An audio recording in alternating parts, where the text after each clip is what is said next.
Application का नाम दे दिया मैं कैलकुलेटर, एनहेंस कैलकुलेटर रहेगा हमारा। देखते क्या है, एनहेंसमेंट करते हैं हम लोग। ये हो गया, एक न्यू प्रोजेक्ट ले लिया मैं, विंडोज़ एप्लीकेशन है, विंडोज़ एप्लीकेशन। अच्छा, मेरा दिमाग में एक ऐसा आ रहा था कि अगर मैं विंडोज़ एप्लीकेशन की जगह तुम लोग को डेस्कटॉप एप्लीकेशन का सिनेरियो बता दूँ तो अभी मैं क्या बोल दिया यार, बोल दिया डेस्कटॉप नहीं, वेब एप्लीकेशन का सिनेरियो बता दो तो कुछ अलग ही बोल दिया।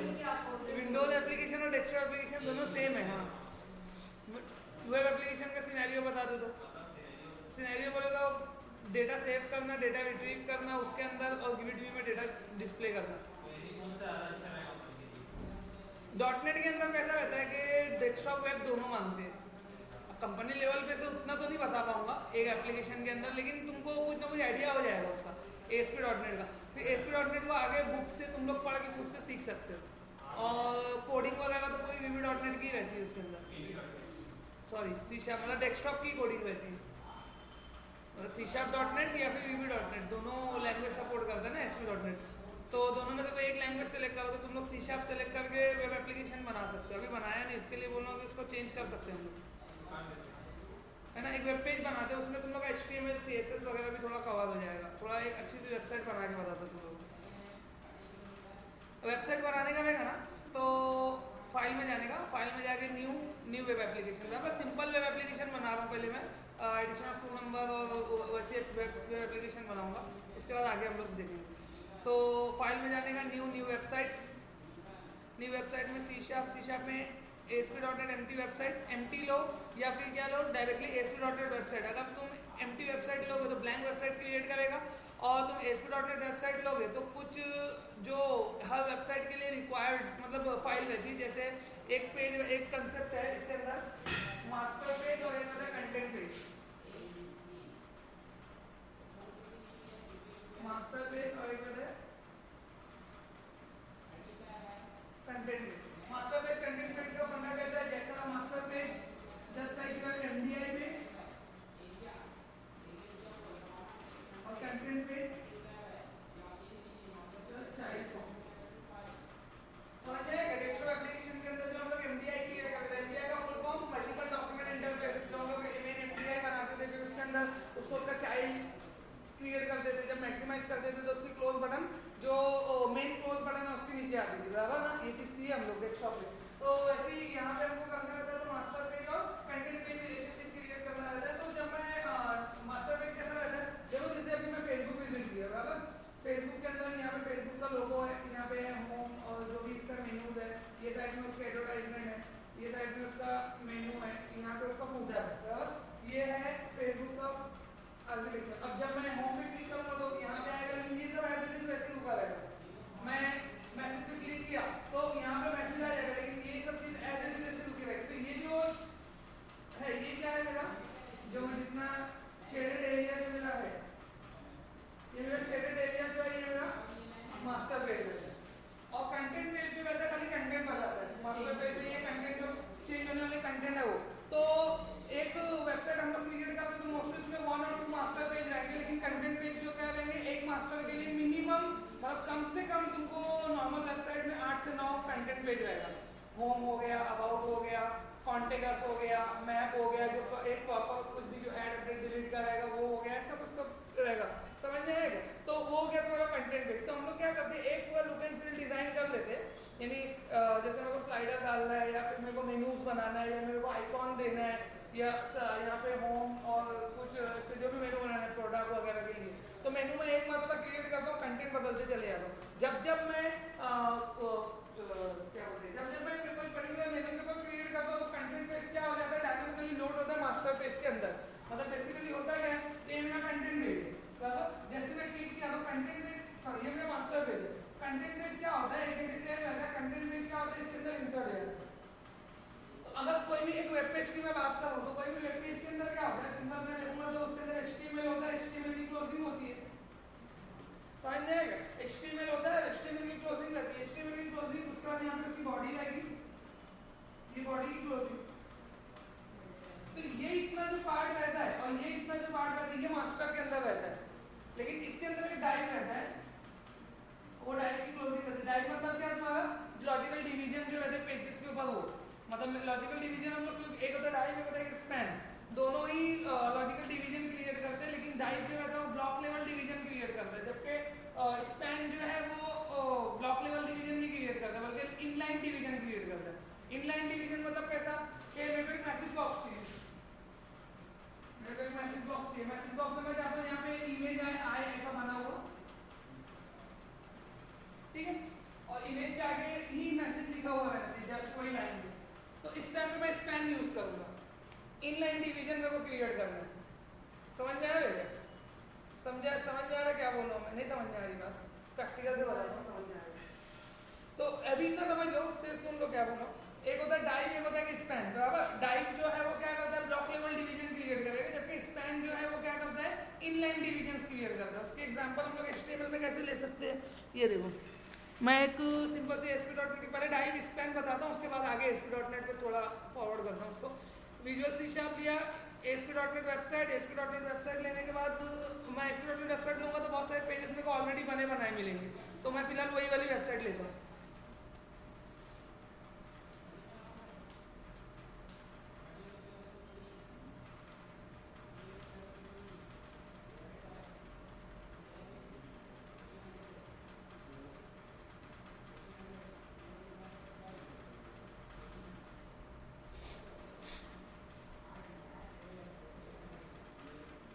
हाँ, ये देखो इतने पेजेस ऑलरेडी हैं यहाँ पर।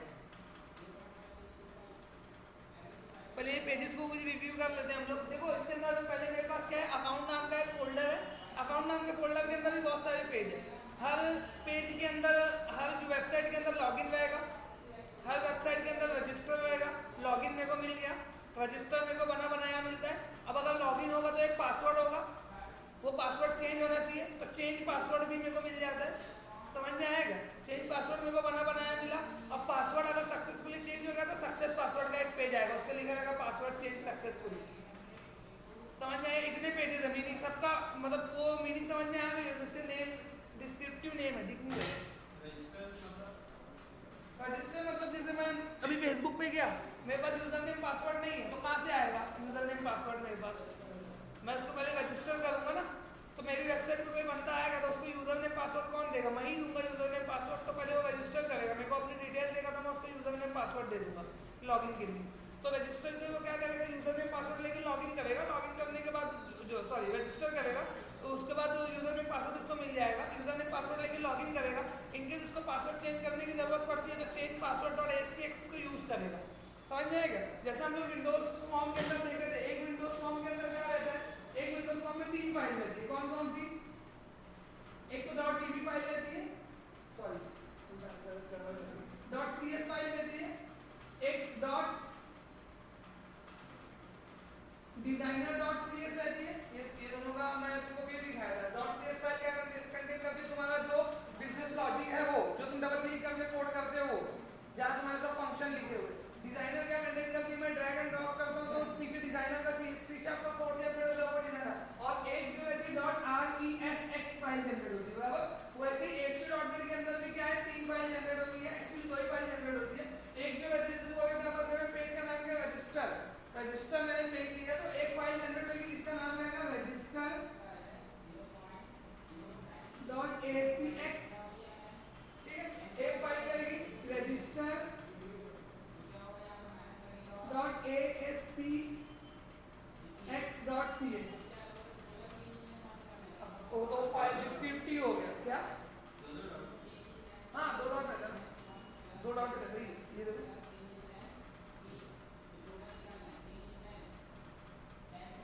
है,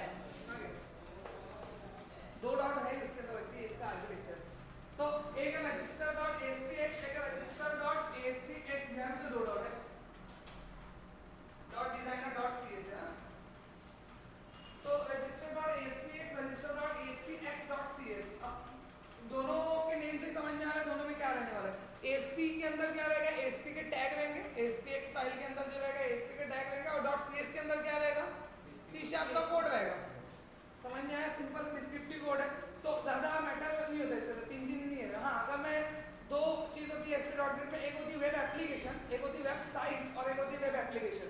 तो जो हम लोग लिखे हैं ये वेबसाइट है, देखो क्या लिखा है, वेबसाइट और एक रहती है वेब एप्लीकेशन, वो मैं बाद में बताऊंगा। उसके अंदर 3 फाइल क्रिएट होती है, लेकिन फिलहाल हम लोग पूरे प्रैक्टिकल, अगर तुम टीचिंग के लिए पढ़ोगे तो पूरे प्रैक्टिकल वेबसाइट में ही कराने का, और अगर बनाओगे भी तो वेबसाइट ही बनाने का। समझ में आएगा? उससे फायदा तुमको आगे समझ में आएगा। बहुत सारी चीज़, मतलब ये फोल्डर में मेरे को कुछ ऐड करना है तो मैं खाली जाके ये सी ड्राइव का जो फोल्डर है ना, इसका पास है, देखो आता नहीं था, वो आएगा।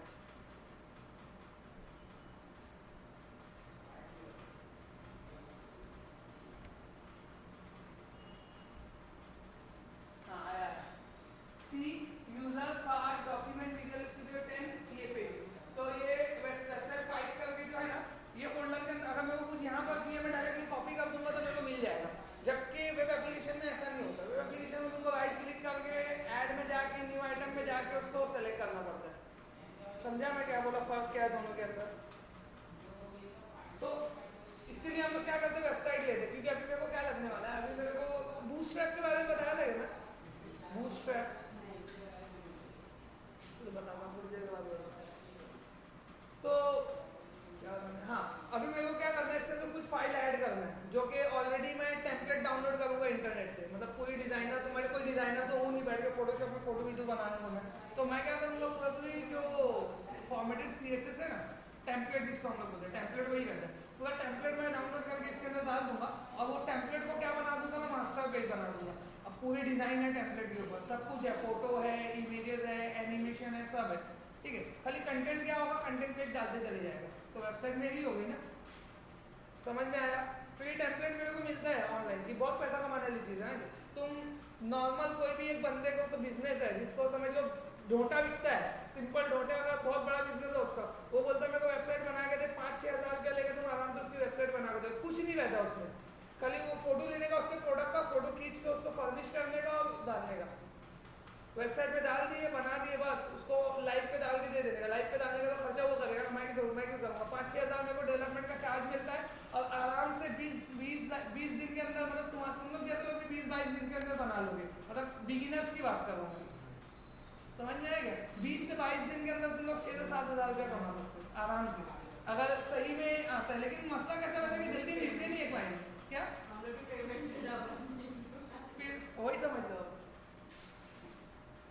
वही बोल रहा हूँ कि, लेकिन मसला ये रहता है कि जल्दी क्लाइंट मिलते नहीं उतने, मतलब एक मिला तो फिर 3 महीने के बाद मिलेगा, तो फिर वो सब बात रहती है। लेकिन काम नहीं रहता ना अपने, अपन जितना काम करेंगे, यदि अगर साइड बिजनेस के तौर पर करना है तो बहुत अच्छा है, क्लाइंट मिले तो बना के देने का, घूम फिर के बोलना है वेबसाइट बना दूंगा तेरी, कहीं भी गया बोलना वेबसाइट बना के दे दो, तेरी वेबसाइट बना दी बोले तो खत्म। ये रही जो इसकी वेबसाइट रहती है ना, इससे 100-150 गुना अच्छी वेबसाइट बना सकते हो। ये जो टेक्निक मैं तुमको बता रहा हूँ, 100-150 गुना। बूटस्ट्रैप वही है, बूटस्ट्रैप एक्चुअली क्या है, बूटस्ट्रैप एक फ्रेमवर्क है जो 3 चीज से मिलकर बना है। ये बूटस्ट्रैप के बारे में पहले बता दूं क्या, बूटस्ट्रैप जो है ना, मतलब मेरे को भी नहीं पता था बूटस्ट्रैप, अभी मैं कंपनी से ही सीखा हूँ ये चीज़। बूटस्ट्रैप एक फ्रेमवर्क है जो कि अभी तक किसी के सिलेबस में नहीं है और बहुत कम कंपनीज को यूज़ करती है, लेकिन ये बहुत एडवांस फ्रेमवर्क है।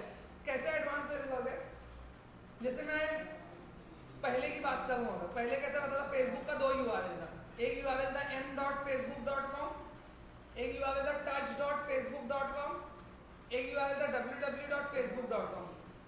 www.facebook.com PC के लिए था, m.facebook.com जो है मोबाइल के लिए था, touch.facebook.com जो है वो क्या था, मेरा ये हैंडल डिवाइस टच वाली बड़े स्क्रीन होता है, 7 इंच के टैबलेट जो आते हैं उसके लिए था, समझ में आएगा। लेकिन अभी तुम देखोगे ना तो फेसबुक का एक ही URL है, अब तुम कहीं भी ओपन करोगे तो वही URL से ही ओपन होता है, www.facebook.com। क्या पहले क्या होता था, पहले ये होता था कि मीडिया जो रहता था, मीडिया मतलब जहाँ पे साइट ओपन हो रही है, मीडिया जो रहता था वो मीडिया के हिसाब से, मीडियम बोलना चाहिए एक्चुअली, इसलिए वो मीडिया यूज करते क्योंकि मीडिया आगे वर्ड आने वाला है, इसके लिए मीडिया बोलो, मतलब जो मीडियम में ओपन हो रहा है वेबसाइट, तो जो मीडिया डिटेक्ट करके ऑटोमेटिक क्या करता था, URL चेंज होता था और सब के लिए अलग अलग पेजेस बनते थे। मोबाइल के लिए अलग पेज रहता था, मेरे पास डेस्कटॉप है उसके लिए अलग पेज रहता था, मेरे पास टच वाले टैबलेट्स है उसके लिए जो थे वो अलग पेजेस रहते थे, और हर एक के लिए अलग अलग पेजेस रहते थे। लेकिन अब ऐसा नहीं है, बूटस्ट्रैप ने क्या किया, बूटस्ट्रैप एक ऐसा फ्रेमवर्क है जो मीडिया क्वेरीज को यूज करता है। इसके लिए वो वाला वर्ड मीडिया यूज हो रहा है, media queries. Media queries actual में क्या है? मीडिया क्वेरीज है एक टेक्निक है जो क्या करती है, स्क्रीन की साइज देख के उसके हिसाब से वेब पेज को फॉर्मेट करता है। अभी अगर फॉर एग्जांपल मैं नॉर्मल वेबसाइट बनाया, नॉर्मल वेबसाइट में मैं 3 पिक्सल दिया, 3 पिक्सल मेरी जो स्क्रीन पे है, 3 पिक्सल नहीं 300 पिक्सल दिया, 300 पिक्सल दिया, मेरी स्क्रीन पे 300 पिक्सल क्या रहेगा? इतना बड़ा रहेगा। क्यों? क्योंकि मेरा रेजोल्यूशन कितना है? 1024 है। 1024 मतलब बहुत हो गया ना, 1024 मेरी पूरी स्क्रीन है, तो उसमें 300 बहुत हो गया, तो इतना ही होगा मेरे हिसाब से। लेकिन अगर वही पेज जब मोबाइल पे ओपन होएगा ना, तो मोबाइल की स्क्रीन 320x480 है, तो उसमें 300 पिक्सल कितना रहेगा? अगर बहुत ज़्यादा हो जाएगा, पूरा स्वैप करके निकल जाएगा बाहर। 320 है ना, और ये मैं 300 बोला, मतलब 20 पिक्सल कितना रहेगा वो? उसको तुम जैसे जूम करोगे तो वो तो निकल ही जाएगा, कहीं का कहीं से पहुंच जाएगा।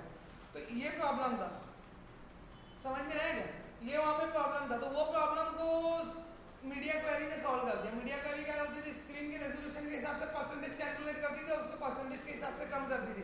अगर मैं डेवलपमेंट के टाइम में 1024 लिया हुआ, 1024 पे अगर मैं 300 लेता हूँ, तो 320 के ऊपर वो कितना होना चाहिए, वो उसका परसेंटेज कैलकुलेट करता था और उसके हिसाब से वेब पेज को फॉर्मेट कर देता था। समझ में आया? तो ये मीडिया क्वेरीज का काम था। तो बूटस्ट्रैप क्या करता है? मीडिया क्वेरी को यूज करता है, जे क्वेरी को यूज करता है। जे क्वेरी जो है माइक्रोसॉफ्ट का एक फ्रेमवर्क है, माइक्रोसॉफ्ट का एक फ्रेमवर्क है जो डायनामिक वेब पेजेस क्रिएट करने के लिए यूज होता है। मतलब मैं डायनामिक वेब पेजेस क्रिएट करूँ, नॉर्मली कैसा होता है, वेब पेज का कुछ भी चेंज होता है तो पूरा पेज रिफ्रेश हो जाता है। जैसे फॉर एग्जांपल नेट भी चालू है,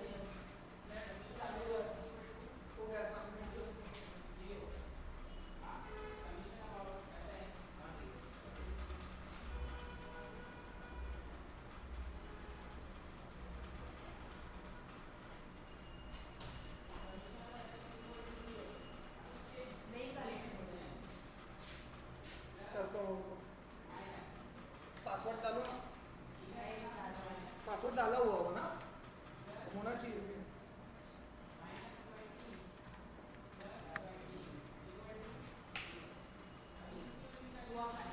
हुआ हाँ, तो वो क्या करता है कि उसके हिसाब से परसेंटेज कैलकुलेट करता है। फिर उसके बाद नेक्स्ट वो यूज करता है जे क्वेरी। जे क्वेरी जो है माइक्रोसॉफ्ट का एक फ्रेमवर्क है।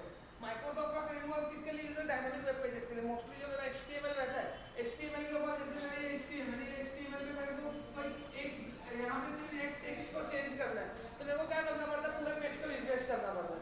समझ में आएगा? तो जे क्वेरी वही से प्रिवेंट करता है, मतलब तो पूरे पेज को रिफ्रेश बाद करो खाली उतना कंटेंट बदल जाएगा। जैसे अभी वो क्लिक इन्फो वगैरह पे जो स्कोर वगैरह देता है, वो खाली साइड में रिफ्रेश बटन आती है उसकी, उतना का वो उतना ही रिफ्रेश होता है, वो पूरा पूरा पेज रिफ्रेश नहीं करता वो। वो अपना फेसबुक का जो है कमेंट वाला सिस्टम पहले तो अलग था, अभी तो बस 2000 कोई 1 साल पहले फेसबुक पे कमेंट किया होगा बदकिस्मती से, तो ऐसा रहता था कि वो कमेंट करो तो पूरा जो है ना पेज रिफ्रेश होता था जब भी मेरा कमेंट दिखता था मेरे को। और अब कैसा होता है, टाइप करो इंटर में, अपना कमेंट फौरन दिखता है, बाद में वहाँ पे लाइक का साइन और वो सब आता है। क्यों ऐसा? बाद में क्यों आता है? थोड़ी देर के बाद क्यों आता है? कभी देखे कि नहीं? नहीं यूज किया वो तो सीन और उसका जो हाँ, सीन का नहीं आता है, वो लाइक का आता है, लाइक का आता है, लाइक। व्हाट्सएप पे सीन का आता है, राइट मार्क। और व्हाट्सएप थोड़ा अलग ही हो गया, व्हाट्सएप एक एप्लीकेशन है ना, वेब पेज नहीं है वो, तो उसके लिए उसकी एग्जांपल नहीं ले सकते। ये जो इस पे फेसबुक पे कहाँ आता है? फेसबुक पे नहीं आता है। यार अरे आता है, खाली बहुत मेहनत लग जाएगी, छोड़ो। कमेंट तुम करोगे ना, कोई फोटो पे मैंने कमेंट किया, मैं टाइप करता हूँ कमेंट, मतलब हिट बटन की हिट किया ना, तो फॉर्म में तो ऊपर दिखने लगता है मेरा कमेंट है, दिखता है ना। हाँ, वो तो दिखता है। हाँ, तो थोड़ी देर के बाद तुम्हारे कमेंट को जो लाइक बटन आती है ना तुम्हारे कमेंट की, वो थोड़ी देर के बाद आती है। अब ट्राई करना, क्यों थोड़ी देर के बाद आती हो? वो एक्चुअली होता है क्या, मेरे टेक्स्ट बॉक्स से मेरे पेज पे डेटा मेरे को फौरन दिख जाता है, लेकिन वो जब तक सर्वर पे अपडेट नहीं होता ना, तो लाइक बटन अनेबल नहीं होती। समझ में आया क्या? तो मेरे होता क्या है असल में कि लोग ना जे क्वेरी से और जावास्क्रिप्ट से क्या करते हैं, फौरन वही का वही अपडेट करके बंदे को खुश कर देते हैं, लेकिन वो हुए नहीं रहते अपडेट, मतलब किसी को तुम्हारा कमेंट दिखेगा नहीं। कभी कभी उसमें इंटरनेट फेल हो जाता है तो बाद में लिखा हुआ था कमेंट फेल हुआ, मतलब कमेंट हुआ नहीं। ऐसा तो ये तो देखे होंगे ना, रिट्राई का आता है, क्यों रिट्राई आया, ऊपर तो जा चुका था कमेंट, फिर रिट्राई की बात क्या थी। ऊपर कमेंट आता है तो वो नेट स्लो रहता है तो अक्सर होता है कनेक्शन फेल होता है उधर। तो क्यों ये ऐसा हो रहा है, क्योंकि मेरे टेक्स्ट बॉक्स से एक टैग से दूसरे टैग में डेटा भेज देते, लेकिन सर्वर पे नहीं भेजते वो लोग। सर्वर पे बाद में असिंक्रोनसली भेजता है, तो वो कौन भेजता है, jQuery भेजता है। समझ में आएगा, बहुत सारी टेक्निक है उसके अंदर, फेसबुक के अंदर देखोगे तो तुमको खुद समझ में आएगा। पेज रिफ्रेश हम लोग स्क्रॉल करते हैं, स्क्रॉल करते हो फेसबुक का लोगो हिलता नहीं है, खाली सेंटर का स्क्रॉल होता है, कभी ध्यान दिया, खाली वही स्क्रॉल होते रहते, स्क्रॉल कितना भी करते रहो, और जितने जैसे स्क्रॉल करते रहो नीचे जो है टाइमलाइन बढ़ते जाती है, और टाइमलाइन कैसे बढ़ा रहे हो, ऑटोमेटिक पेज रिफ्रेश हो रहा है। कैसे, मतलब मेरा जो फेसबुक वगैरह लोगो सब एज इट इज परसिस्ट है, एज इट इज रुका हुआ है वो, लेकिन जो नीचे में जब मैं स्क्रॉल करता हूँ ना, स्क्रॉल इवेंट के ऊपर क्या करता है वो और डेटा एक्सेस करता है और वहाँ पे पुट करते चले जाते हैं, जबकि साइट का पेज रिफ्रेश नहीं होता, साइट का जो एडवर्टाइजमेंट वगैरह सब वैसे ही रुका हुआ रहता है। तो ये कैसा हो रहा है, पेज बिना रिफ्रेश किए कंटेंट चेंज हो रहा है, तो ये सब काम पूरा पूरा jQuery करेगा, समझ जाएगा। तो मीडिया क्वेरीज, jQuery और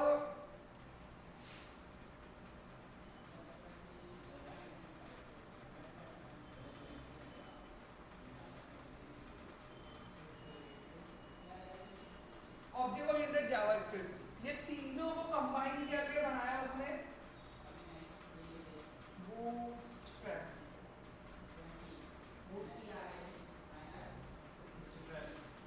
बूटस्ट्रैप getbootstrap.com करोगे तो तुमको मिल जाएगा ये।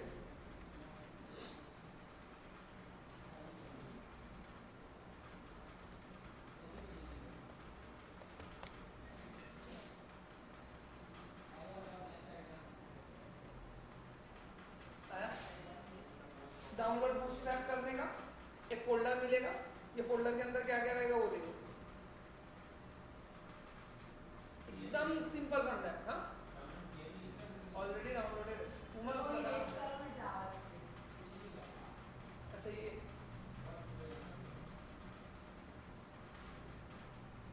अभी करंटली जो वर्जन है ये वर्जन चल रहा है, कौन सा वर्जन चाहिए तुमको, बूटस्ट्रैप में सोर्स कोड वाला वर्जन चाहिए या फिर बूटस्ट्रैप जो है कंपाइल चाहिए, वो सब चीजें हैं।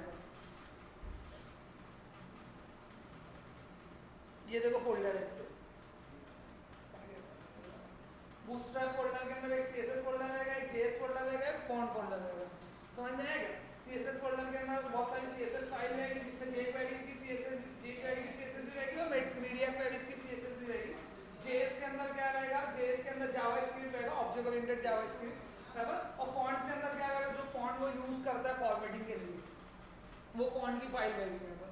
ये खाली फाइल, ये फोल्डर एक तुमको मिलेगा, ये फोल्डर को अपनी वेबसाइट पे कॉपी करने का, ये CSS को क्या करने का, लिंक करने का, मैं लिंक करने बताया था, राइट ड्रैग करके ड्रॉप करने का लिंक हो जाता है CSS, अभी बता रहा था हुआ नहीं था। एक CSS मैं डाउनलोड किया था, मैं बोला CSS लिंक नहीं हो रही था, वाइट वाइट लिखा हुआ आ रहा है, याद नहीं है तुम लोगों को? तुम लोग ये बता रहा था, मेरे को याद है नोटपैड में था, तो मैं विजुअल स्टूडियो ओपन किया, ड्रैग किया, हाँ हेल्प का वही बोला, क्या बता रहा था याद नहीं आ रहा, हेल्प के ऑप्शन में बता रहा था। तो ऐसे ही तुमको ये जावास्क्रिप्ट को और CSS को भी लिंक करना पड़ेगा, जैसे तुम लिंक करोगे ना तुम्हारा पेज फॉर्मेट हो जाएगा बूटस्ट्रैप से, कुछ करना ही नहीं है तुमको। अब जब तुम छोटा करोगे ना पेज को तो ऑटोमेटिक मेनू बन जाएगा, अभी देखो यहाँ पे कैसा है, तो ये आएगा पेज, इसके पास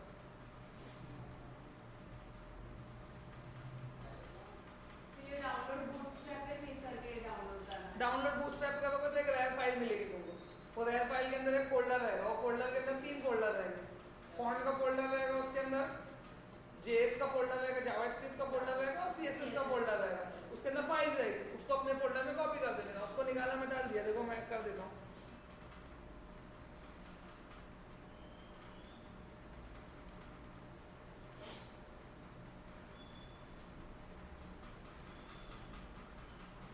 ये क्या मस्ती है, बंद हो गया क्या नेट,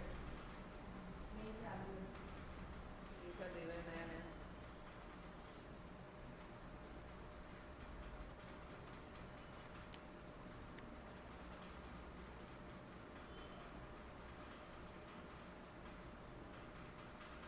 ये देखो ये मिला तुमको रेयर फाइल, बराबर।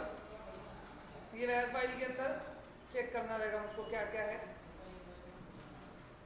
ज़्यादा बड़ी नहीं है, 200 KB की है, तो कोई उसमें कोई मैटर भी नहीं है, कोई बहुत ज़्यादा बड़ी फाइल है। नेट बहुत स्लो चल रहा है, 11 KB, 7 KB, 3 KB, हद हो गई अब तो।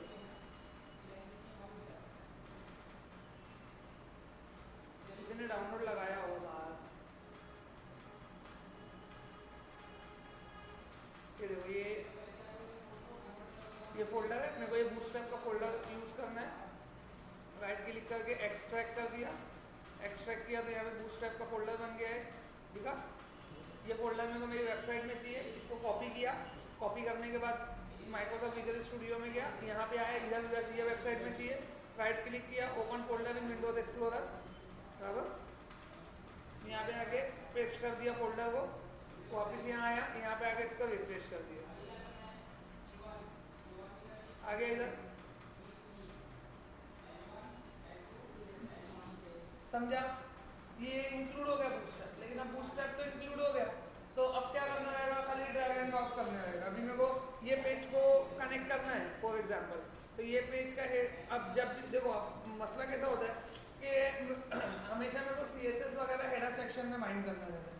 CSS है, जावास्क्रिप्ट है, 2 सेक्शन है ना वेब पेज के अंदर, एक रहता है बॉडी सेक्शन, एक रहता है header section. Body section header section दोनों है, तो बॉडी सेक्शन हेडर सेक्शन की मेरे को हेडर सेक्शन में बाइंड करना है। अब मेरे पास मास्टर पेज और कंटेंट पेज रिलेशनशिप है, बराबर। तो master page content page relationship में होता क्या है, ये ऐसा हो, ये मेरा हेडर सेक्शन हो गया, ये मेरा बॉडी सेक्शन हो गया, उसके अंदर मैं एक डाइव लेता हूँ, यहाँ कंटेंट डिस्प्ले करता हूँ ना मैं। बात समझी मैं क्या बोल रहा हूँ। तो ये मेरा हेडर में कहाँ मिलेगा, मास्टर, मतलब मेरे को एक ही दफ़ा बाइंड करना पड़ेगा, हर पेज के लिए नहीं करना पड़ेगा, समझा। तो सीधा सीधा मास्टर पेज ओपन कर देगा। तो मास्टर पेज मालूम कैसे पड़ेगा कौन सा पेज मास्टर है, कौन सा ये, तो यहाँ पे लिखा हुआ रहेगा, देखो डॉट मास्टर एक्सटेंशन जिसका रहेगा वो मास्टर पेज है, डॉट मास्टर एक्सटेंशन जिसका है वो मास्टर पेज है। इधर है हेडर सेक्शन, ठीक है, ये मेरा हेडर सेक्शन है, हेडर सेक्शन के अंदर यहाँ पे बाइंड कर देने का ये CSS को।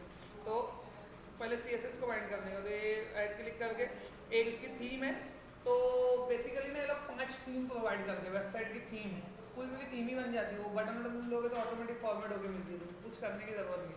तो ये देखो बूटस्ट्रैप की थीम है, एक है थीम मैप है, तो ये किया, ये हो गया फर्स्ट लिंक। हाँ, ड्रैग एंड ड्रॉप करो तो आ जाता है सीधा। एक ये मिनिएचर फाइल है, दोनों सेम फाइल रहती है बेसिकली, एक ये मिनिएचर फाइल और ये एक जो है तुम्हारा नॉर्मल फाइल है। नॉर्मल फाइल में तुमको सीधा कोड दिखेगा, जो नॉर्मल कोड रहता है वो, ये देखो, ठीक है, CSS के कोड है। CSS का सब कोड कैसा रहता है, क्लास हम लोग डिफाइन करते हैं, उसके लिए फॉर्मेटिंग ले। CSS के कोड की कुछ बताया था क्या, कोई मेथड फॉर्मेट करने का? CSS का कोड फॉर्मेट करना है, फॉर एग्जांपल मेरे को टेबल टेबल टैग को फॉर्मेट करना है, जितना भी टेबल रहेगा, अभी बताया था मैं कॉपी कोड, जितना भी टेबल रहेगा सब सेम फॉर्मेट में आना चाहिए। तो मैं एक टेबल टैग के लिए सिलेक्टर लिखता हूँ, तो मैं यहाँ पे लिख दिया टेबल।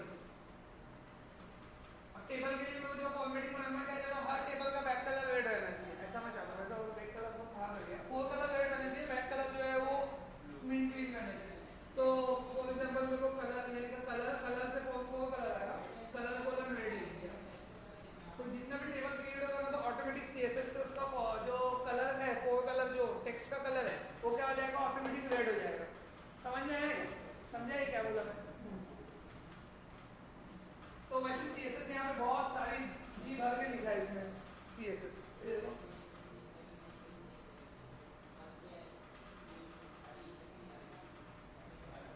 ये पूरी CSS ही CSS है। तो ये CSS अपने को देखने की जरूरत नहीं है ना, क्या क्या मतलब? हाँ, वो सब बटन इसके उसके सबके लिए लिखा। वार्निंग तेरे को देना है मैसेज बॉक्स में, तो बटन की वार्निंग के लिए ये है।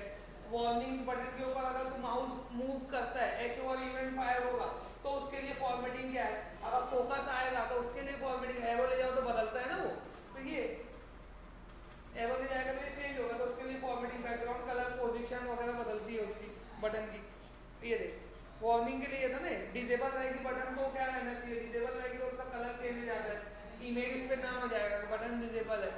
समझ में आएगा? तो इसने पूरा तुमको फ्रेमवर्क ही बना के दे दिया, मेरे को तो कोड करना ही नहीं है इसके लिए। समझ में आ रहा है क्या बोल रहा हूँ मैं? तो सीधा मेरे को एक बटन चाहिए बूटस्ट्रैप की, तो बूटस्ट्रैप की वेबसाइट पे देखो, इधर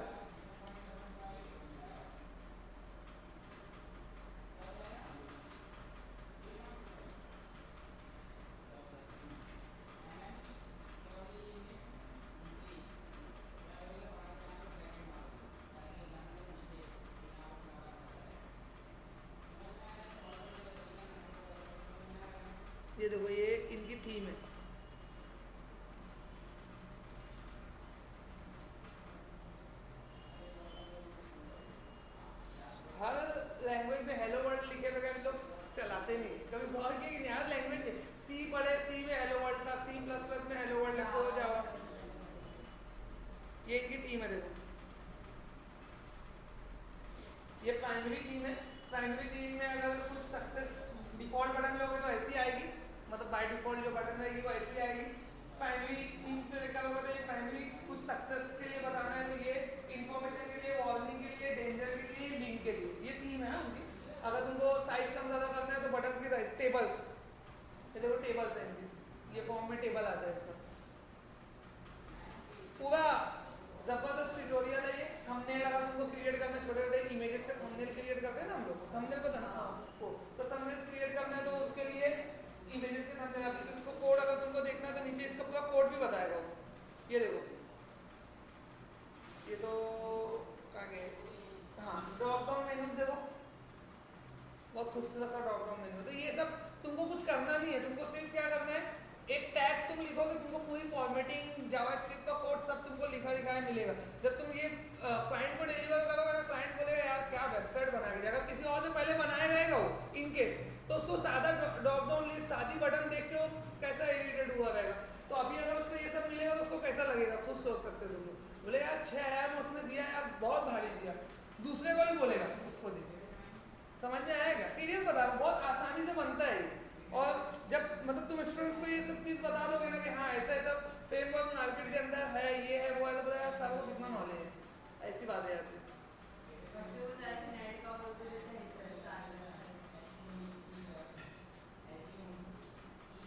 ये देखो अलर्ट है, अगर कुछ सक्सेसफुल हुआ तो अलर्ट ऐसा देने का, देखो ये तुम देख देते हो जीमेल के अंदर डिलीट का वो कोई ऐसे कलर का आता है, कुछ मेल सक्सेसफुली सेंड हुआ तो ये पूरा वो, हाँ पूरा बूटस्ट्रैप का, पूरा पूरा जीमेल वगैरह फॉर्मेटिंग सब बूटस्ट्रैप है। हम लोग सोचते हैं यार क्या बनाया उसने, बनाया किसी और ने। बूटस्ट्रैप जो है ट्विटर पे, हाँ वही बताने गया था, भूल गया तो। बूटस्ट्रैप जो है ट्विटर पे 5 बंदे थे, वो 5 बंदे लोग, वो भी अलग अलग कंट्री के थे। ट्विटर पे वो लोग मिले, ट्विटर पे बातचीत करके फिर बाद में वो लोग एक फ्रेमवर्क बनाया, अभी बूटस्ट्रैप एक कंपनी बन गई है, एकदम रिसेंटली क्रिएटेड कंपनी है बूटस्ट्रैप। अगर तुम लोग देखोगे तो तुमको मिलेगा ट्विटर पे, इसके बारे में लिखा हुआ है। प्रोग्रेस बार देखो इसका, हर कलर में हर तरीके का प्रोग्रेस बार दिया उसने। ये देखो लिस्ट,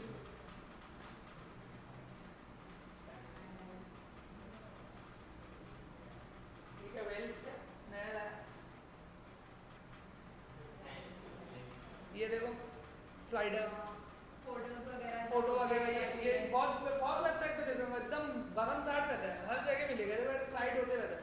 तुमको सिर्फ इमेज बताना है बस, और कुछ नहीं, वो खुद ही स्लाइड होएगा, टाइम तुम बता दोगे वो टाइम पे होएगा। अब तुम देखे कितना खुश होते हैं ना ये तो स्लाइडर वगैरह के, हाँ ये सब तुमको रेडीमेड मिलता है।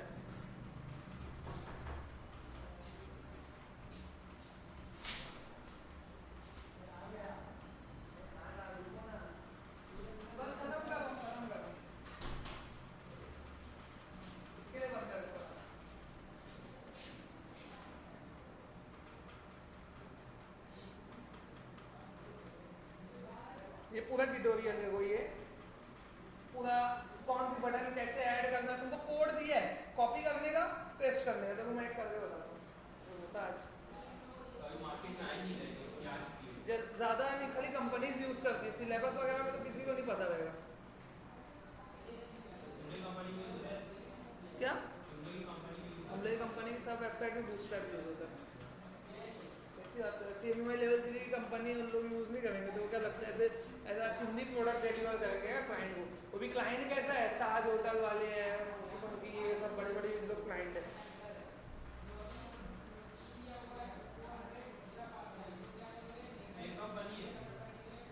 क्या बूटस्ट्रैप है, मतलब फिर भी पुरानी दी है यार, मतलब इतना यदि 6-7 महीना हुआ होगा ये, मतलब एज ए कंपनी, बाकी तो काम तो बहुत दिन से चला होगा इसके ऊपर, यानी तो वो ऑफिशियली देखेगा तो 6-7 महीने ही मिलेगा, ज़्यादा दिन नहीं मिलेगा। इसका ट्यूटोरियल कहाँ है, पूरा ट्यूटोरियल ये लोग प्रोवाइड करते हैं ना क्या, ये ना इधर मिलेगा ट्यूटोरियल, ये देखो गेटिंग स्टार्टेड, ये इनका ट्विटर का ब्लॉग है, पढ़ सकते हो ब्लॉग, रोज नई नई चीज़ ऐड होती है उसके अंदर, रोज कुछ ना कुछ रहता ही है उसमें।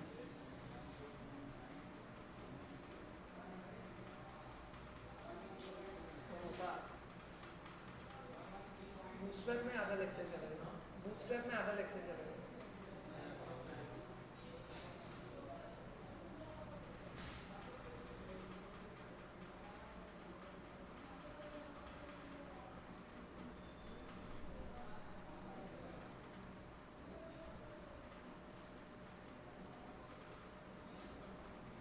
और हाँ, अभी मेरे को इनका कलर वलर भी पसंद आ रहा है, मेरे को खुद अपनी थीम बनाना है। तो ये देखो ये ऑप्शन है इधर पे कस्टमाइज का, कस्टमाइज में जाने का वो बोलेगा तुमको बटन का कलर कैसा चाहिए, बटन का फॉन्ट क्या चाहिए, खाली सेलेक्ट करने का तुमको जावास्क्रिप्ट बना के दे देगा। तुमको ये भी नहीं समझ पाएगा, हाँ तुमको प्री कोडेड मतलब पूरे एक फाइल मिल जाएगी, उसको लिंक करने का, फिर अपना कोड करने का। तो तुम जैसा जो सिलेक्शन किए हो ना, वो सिलेक्शन ऑटोमेटिक कलर वगैरह फिल होके तुमको बराबर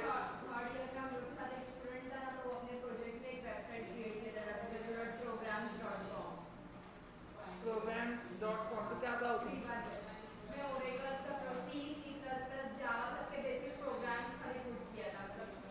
वो तो खाली HTML होगा,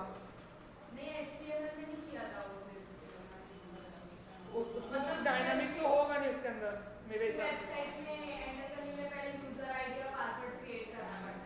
हाँ तो वही वो JavaScript user name password check करता होगा लॉगिन करने के बाद, तो जो प्रोग्राम क्लिक किए प्रोग्राम पे क्लिक किए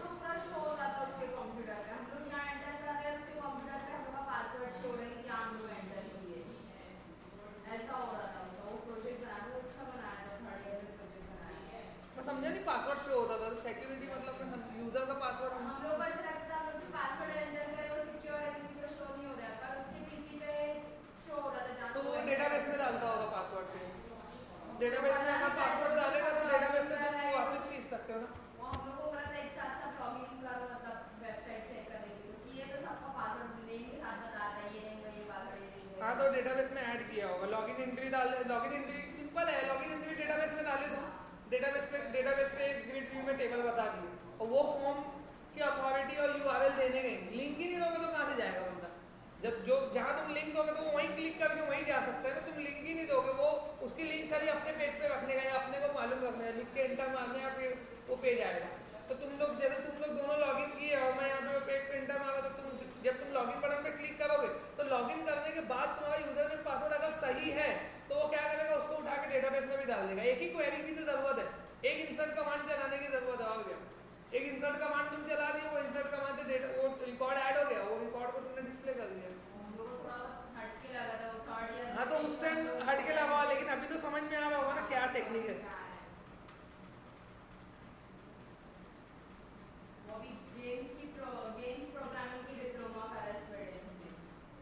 अच्छा माशाल्लाह, अच्छी बात है।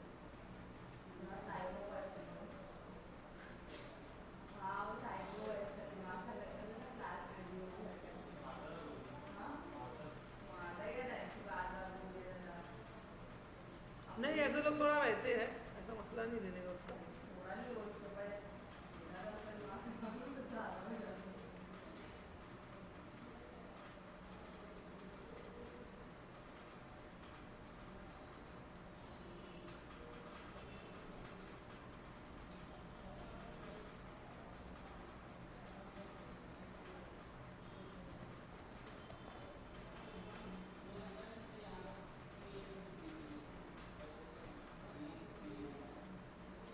टेस्ट टैग लिखा कहाँ है? जो ऊपर आ गया क्या? गलत जगह डाल दी।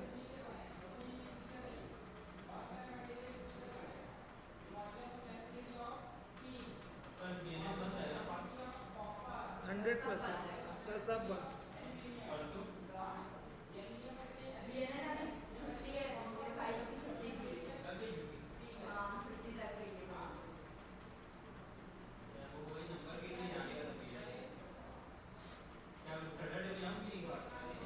तो 9:42 हो गए, रेस्टोरेंट बाहर चलेगा, लेट तो लेट, सब लेट चल रहे हैं। चलो ठीक है, बूटस्ट्रैप के आगे से बताता हूँ मैं तुमको इसको कैसे फॉर्मेट करने का। इतनी रिकॉर्डिंग में तो पूरा लेक्चर भी रिकॉर्ड हो गया जो बोला।